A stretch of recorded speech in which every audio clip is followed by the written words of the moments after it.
지금 중국 상하이가 끓어오르고 있습니다. 중국 남부에선 200만 명이 물 난리로 대피하고 중국 북부에선 지표면이 프라이팬처럼 달아오르고 있습니다. 지면 온도 82도, 도심에선 옥수수가 팝콘처럼 터지고 상하이 타워의 유리 프레임이 녹아내리고 있습니다. 그 재난 한가운데 프랑스의 도시계획 교수와 독일의 재난기술 고문이 직접 그 붕괴 현장을 목격합니다. 그런데 단 며칠 뒤 그들은 한국 인천공항에 도착하자마자 무릎을 꿇었습니다. 같은 아시아 지역 같은 폭염인데 왜 한국만 무너지지 않았을까요? 그들을 무릎 꿇게 만든 한국의 진짜 모습.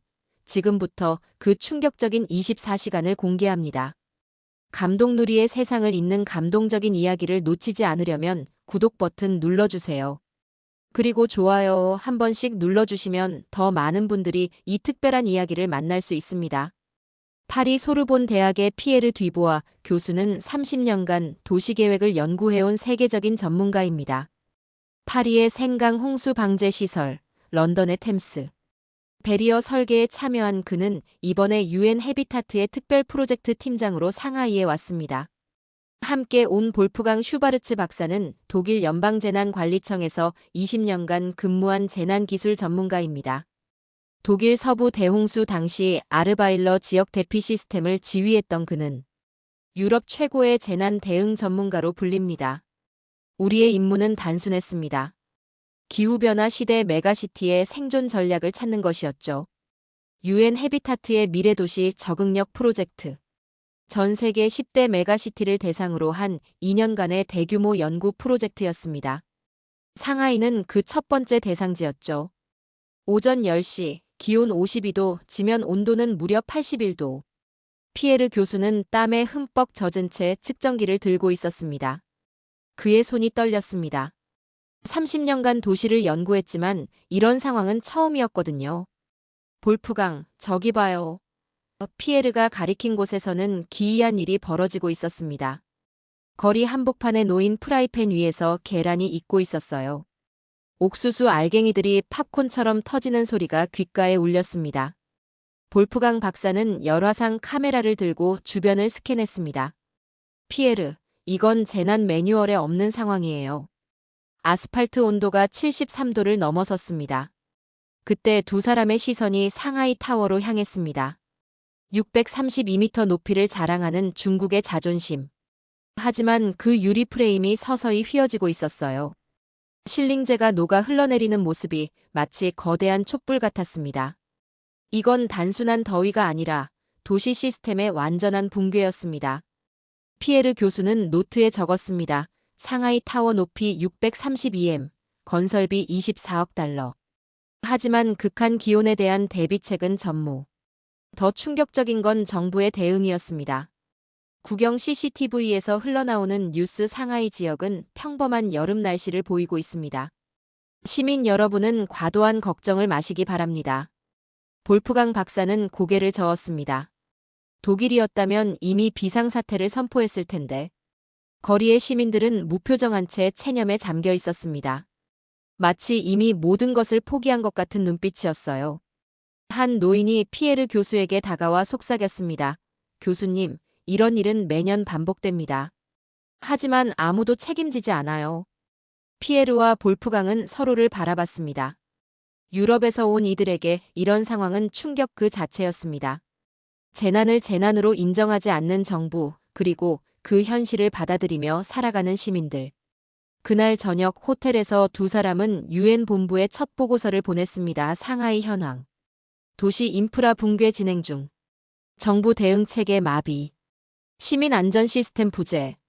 피에르 교수와 볼프강 박사가 호텔로 돌아와 휴대폰을 확인했을 때 중국 SNS는 아수라장이었습니다. 위챗과 웨이보의 기절한 반려견 사진, 더위에 쓰러진 비둘기 영상, 지하철 침수 현장. 시민들이 올린 생생한 현실이 가득했죠. 볼프강, 이 자료들을 연구 보고서에 포함시켜야 해요. 피에르가 말했습니다. 하지만 이상한 일이 벌어졌습니다. 새로 고침을 한 번 했을 뿐인데 게시물들이 사라지기 시작했어요. 이건 단순한 버그가 아니었습니다. 체계적인 검열이었죠. 처음엔 한두 개씩, 그 다음엔 수십 개씩. 10분 만에 모든 게시물이 깨끗하게 사라졌습니다. 볼프강 박사는 독일어로 중얼거렸습니다. UNGLAUBLICH 믿을 수 없어. 피에르 교수는 급히 현지 연구 파트너인 왕 교수에게 전화를 걸었습니다. 왕 교수, 지금 SNS에서 무슨 일이 일어나고 있는 거죠? 왕 교수의 목소리는 떨리고 있었습니다. 피에르, 조용히 해주세요. 지금 민감한 키워드로 지정됐어요. 상하이, 폭염, 재난. 이 모든 단어들이 검색 차단됐습니다. UN 해비타트 프로젝트 팀에게는 더 충격적인 소식들이 전해졌습니다. 베이징 본부에서 온 긴급 보고서 만리장성 일부 붕괴 확인. 허베이성 홍수 지역 고립 상태. 언론 보도 금지 조치. 볼프강 박사는 독일 연방재난관리청 시절을 떠올렸습니다. 우리는 재난 정보를 숨기는 게 아니라 공개하는 게 원칙이었는데. 기차역에서 목격한 장면은 더욱 참담했습니다. 베이징행 고속철도 내부의 에어컨이 고장났는데 승객들이 직접 창문을 깨고 탈출하는 광경이었죠. 한 아이가 탈수로 쓰러졌지만 영무원들은 규정상 응급처치를 할 수 없다며 손을 내저었습니다. 피에르 교수는 이 장면을 연구자료로 촬영하려 했지만 현지 보안 요원이 다가와 카메라를 압수하려 했어요. 외국인이라도 규정을 따라야 합니다. 그들의 표정은 차갑고 무표정했습니다. 피에르, 이건 연구 프로젝트 수행이 불가능한 상황이에요. 볼프강 박사가 말했습니다. 독일에서는 재난 현장의 연구진 접근을 오히려 환영하는데. 그날 밤 두 사람은 호텔방에서 보고서를 작성했습니다. 상하이 조사 결과. 마이너스 정보 접근 제한으로 인한 연구활동 차단. 시민 안전보다 정보 통제 우선시. 투명성 부재로 인한 신뢰도 저하. 피에르 교수는 마지막 줄에 이렇게 적었습니다. 도시 연구의 기본 전제인 정보. 공개성이 없는 상황에서는 객관적 분석이 불가능함. 다음 날 아침 피에르 교수와 볼프강 박사는 상하이 재래시장을 찾았습니다. 전날 밤 폭우로 인한 침수 피해를 연구자료로 수집하기 위해서였죠. 시장 한복판에서 50대 남성이 무릎을 꿇고 있었습니다. 20년간 운영해온 생선가게가 하룻밤 사이에 폐허가 됐거든요. 냉장고는 물에 잠겨 고장났고 며칠치 생선은 모두 썩어버렸습니다. 그런데 경찰의 반응은 충격적이었습니다. 개인 부주의로 인한 피해입니다. 정부에 책임을 묻지 마세요. 피해자에게 오히려 책임을 전가하는 모습이었죠. 이곳 사람들은 서로를 믿지 않아요. 공동체가 완전히 무너졌어요. 더욱 참담한 건 시민들의 반응이었습니다. 한 젊은이가 침수된 가게에서 물건을 훔쳐가는 모습을 목격했는데 지켜보는 사람들 중 아무도 말리지 않았어요. 마치 그게 당연한 일이라는 듯이 말입니다. 볼프강 박사가 현지 가이드에게 물었습니다. 왜 아무도 도와주지 않는 거죠? 가이드는 쓴웃음을 지었습니다. 박사님, 여기서 남을 도우면 오히려 자신이 곤란해져요. 왜 관련 없는 일에 개입하느냐고 의심받거든요. 그 순간 피에르 교수는 소름이 돋았습니다. 이건 단순한 재난이 아니라 사회 시스템의 근본적인 문제였어요. 사람들이 서로를 불신하고 개인의 안전만 생각하는 사회. 공동체 의식이 완전히 사라진 도시였습니다. 오후 3시 두 사람은 카페에서 조사 자료를 정리하고 있었습니다. 피에르 교수가 든 커피잔이 떨렸어요. 이건 더 이상 기술이나 구조의 문제가 아니다. 사람의 문제다. 사회의 문제다. 바로 그때 UN 해비타트 본부에서 전화가 왔습니다. 교수님, 어떻게 지내고 계신가요? 연구 진행은 어때요? 피에르는 잠시 말을 멈췄습니다. 제가 지금 목격하고 있는 건 정말 충격적입니다. 그럼 더 객관적인 데이터가 필요하겠군요. 한국으로 가서 비교 연구를 해보세요. 아시아의 또 다른 모습을 보여줄 수 있을 거예요. 7월 18일 오후 2시 인천국제공항. 마이클 톰슨이 탑승구에서 나오는 순간 그의 눈이 커졌습니다. 상하이와는 완전히 다른 세상이 펼쳐진 거예요. 첫 번째 차이점은 공기였습니다. 에어컨이 완벽하게 작동하는 시원한 공기, 그리고 정돈된 줄을 서서 기다리는 사람들. 안내방송도 또렷하고 차분했죠. 승객 여러분, 안전한 여행이 되시길 바랍니다. 마이클은 카메라를 꺼내 주변을 촬영했습니다. 그런데 아무도 그를 제지하지 않았어요. 상하이에서는 5분마다 보안 요원이 나타나 촬영을 막았는데 말이죠. 공항 리무진에서 서울 시내로 향하는 길, 마이클은 창밖을 바라봤습니다. 질서정연한 교통체계, 깨끗한 거리, 그리고 무엇보다 사람들의 표정이 달랐어요. 체념이 아닌 여유로움, 불안이 아닌 안정감이 느껴졌습니다. 갑자기 휴대폰에서 재난경보가 울렸습니다. 집중호우 경보 발령. 지하차도 및 저지대 출입을 삼가하시기 바랍니다. 마이클은 긴장했습니다. 상하이에서 본 혼란이 여기서도 벌어질까 봐서요. 하지만 현실은 정반대였습니다. 사람들이 당황하지 않고 질서 있게 움직였어요.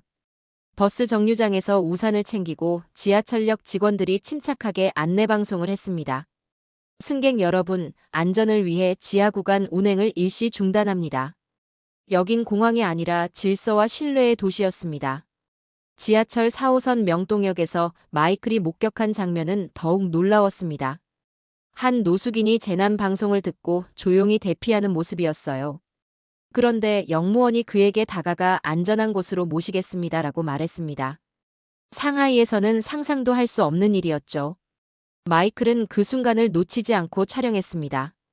손이 떨렸지만 이번에는 감동 때문이었어요. 뭔가 완전히 다르다. 이건 다른 세상이다. 호텔에 도착한 마이클은 메모장을 펼쳤습니다. 첫 인상 질서, 신뢰, 배려. 상하이와는 정반대의 모습. 사람들이 서로를 믿고 있다. 다음 날 오전 피에르 교수와 볼프강 박사는 서울시 재난안전대책본부를 방문했습니다. 25층 건물 내부로 들어서는 순간 두 사람의 입이 벌어졌어요. 거대한 전광판에 서울 전체의 실시간 데이터가 떠 있었습니다. 한강 수위, 각 구역별 강수량, 지하철 운행 현황, 교통 흐름. 모든 것이 한눈에 보였어요. 이게 바로 우리의 도시 통합관제센터입니다. 김영호 팀장이 설명했습니다. 한강 수위가 위험 수치에 도달하면 자동으로 수문이 조절됩니다. 반응 시간은 0.1초예요. 볼프강 박사는 연구 노트에 적었습니다. 0.1초 상하이는 0.1년도 반응하지 못했다. 더 놀라운 건 지하차도 시스템이었습니다. 침수 위험이 감지되면 3분 내에 모든 진입로가 차단됩니다. 그리고 우회로가 자동으로 내비게이션에 반영돼요. 시민의 안전이 최우선입니다. 교통 체증보다 생명이 중요하죠. 오후에는 롯데월드타워를 방문했습니다. 555m 높이의 이 건물은 상하이 타워보다 낮았지만 내부 시스템은 완전히 달랐어요. 진동 감지 시스템이 지진파를 0.01초 만에 감지하고 고온 차단 시스템이 화재를 예방합니다. 자동 냉각 시스템은 외부 온도가 40도를 넘으면 즉시 작동해요. 상하이 타워는 높이 자랑이었지만 서울은 사람 생존이 중심입니다. 건물 관리사무소장의 말에 피에르 교수는 펜을 멈췄습니다. 상하이 타워는 632m로 더 높았지만 사람을 지키는 시스템은 서울이 압도적으로 앞서 있었어요. 도시는 구조물이 아니라 사람을 위한 생명체구나. 피에르 교수가 중얼거렸습니다. 엘리베이터에서 내려오며 두 사람은 상하이에서 본 광경을 떠올렸습니다. 유리 프레임이 휘어지고 실링제가 녹아내리던 상하이 타워. 그리고 지금 눈앞에 있는 롯데월드 타워의 완벽한 시스템.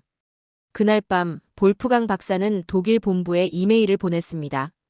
제가 지금 목격하고 있는 건 단순한 기술력의 차이가 아닙니다. 철학의 차이입니다. 사람을 대하는 방식의 근본적인 차이입니다. 7월 20일 오전, 마이클은 서울 강남구수의 복구 현장을 찾았습니다. 전날 밤 집중호우로 인한 침수 피해를 취재하기 위해서였죠. 현장에 도착한 마이클이 본 것은 예상과 완전히 다른 모습이었습니다. 정부 관계자들보다 시민들이 먼저 나와 복구 작업을 하고 있었어요. 30대 직장인 이수진 씨가 삽을 들고 진흙을 퍼내고 있었습니다. 이번엔 남의 일처럼 넘기고 싶지 않았어요. 우리 동네니까 우리가 먼저 나서야죠. 그녀의 손에는 물집이 잡혀 있었지만 표정은 오히려 밝았어요. 마이클은 카메라를 들고 그 장면을 담았습니다. 상하이에서는 재난 현장에서 사람들이 도망가기 바빴는데 여기서는 정반대였어요. 스스로 나서서 문제를 해결하려는 시민들의 모습이었습니다.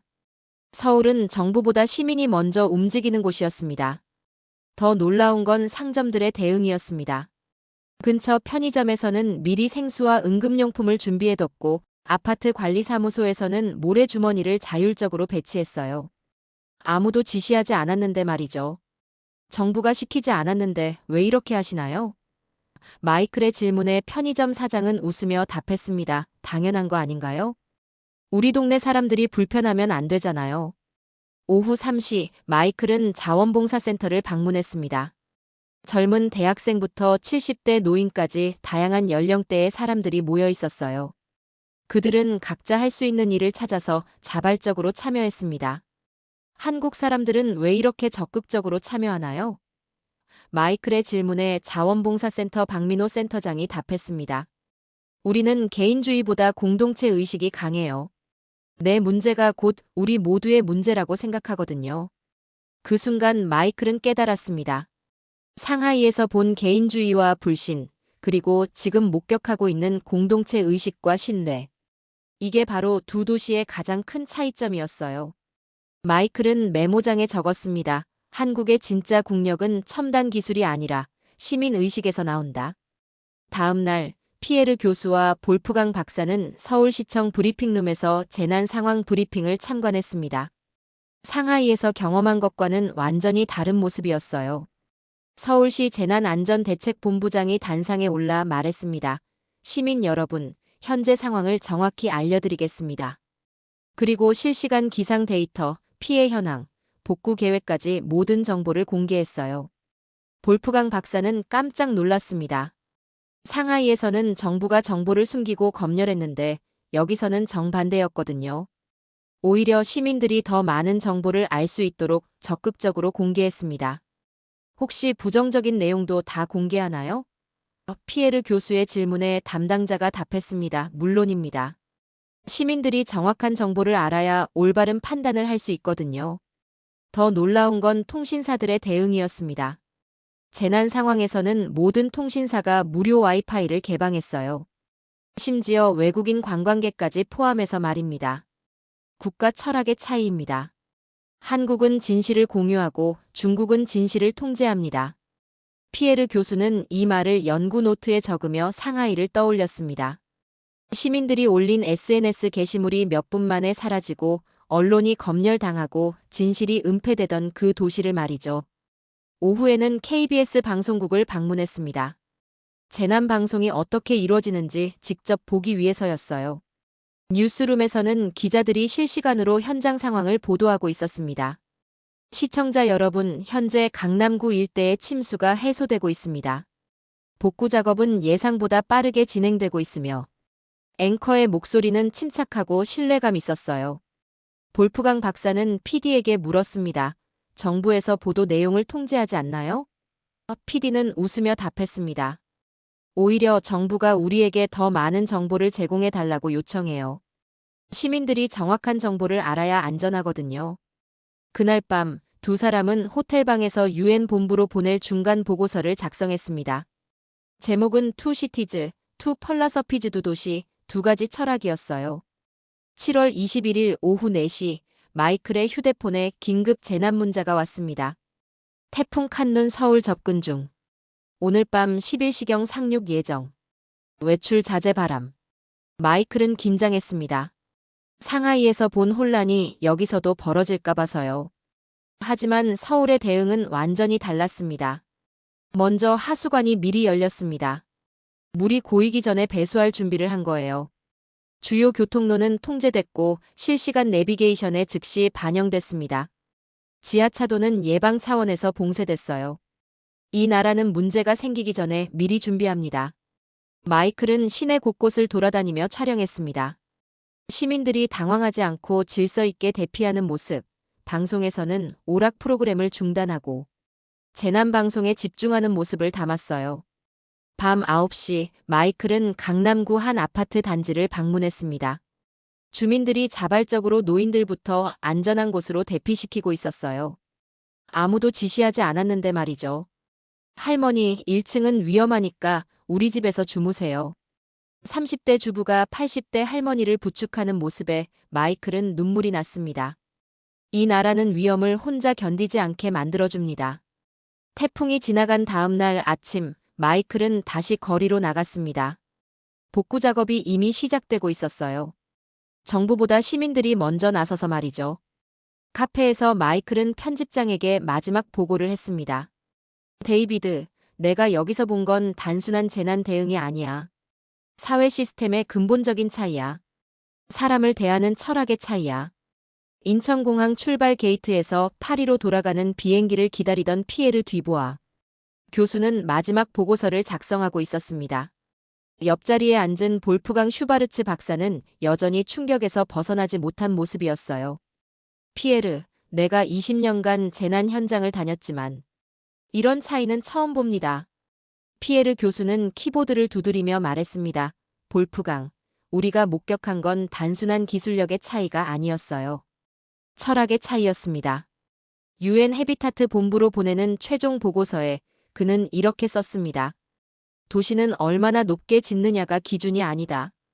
얼마나 오래 사람을 지킬 수 있느냐가 진짜 기준이다.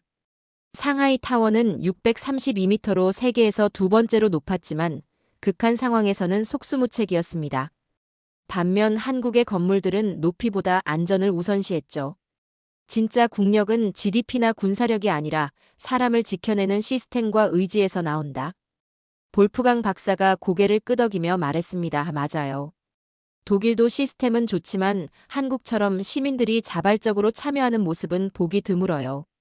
피에르 교수는 보고서 마지막 문단을 완성했습니다. 한국은 조용하지만 강력한 선진국이다. 화려한 건물이나 거대한 경제 지표가 아니라 위기 상황에서 시민 한 명 한 명을 지켜내는 따뜻한 시스템을 가진 나라다. 탑승 안내 방송이 나오자 볼프강 박사는 피에르에게 말했습니다. 피에르, 이번 경험 후에 내 생각이 완전히 바뀌었어요. 앞으로 재난 매뉴얼을 만들 때 기술적 완성도뿐만 아니라 사람 중심의 시스템을 고려해야겠습니다. 피에르 교수는 노트북을 덮으며 중얼거렸습니다. 이젠 구조물을 설계하는 도시계획자가 아니라 사람을 지키는 도시계획자가 되어야겠어요. 두 사람은 일어나 게이트로 향했습니다. 뒤돌아본 인천공항의 모습은 여전히 질서정연했고 직원들은 친절하게 승객들을 안내하고 있었어요. 한국이 보여준 것은 단순한 재난 대응 기술이 아니었습니다. 그것은 사람을 향한 마음이었죠. 감동누리가 전하는 특별한 이야기였습니다. 전 세계가 주목하는 한국의 진짜 모습을 더 많은 분들과 나누고 싶다면 구독과 좋아요 버튼을 눌러주세요. 그리고 댓글로 여러분이 경험한 한국의 따뜻한 순간들을 들려주세요. 다음 영상에서도 세상을 감동시키는 한국의 숨겨진 이야기로 찾아뵙겠습니다. 감사합니다.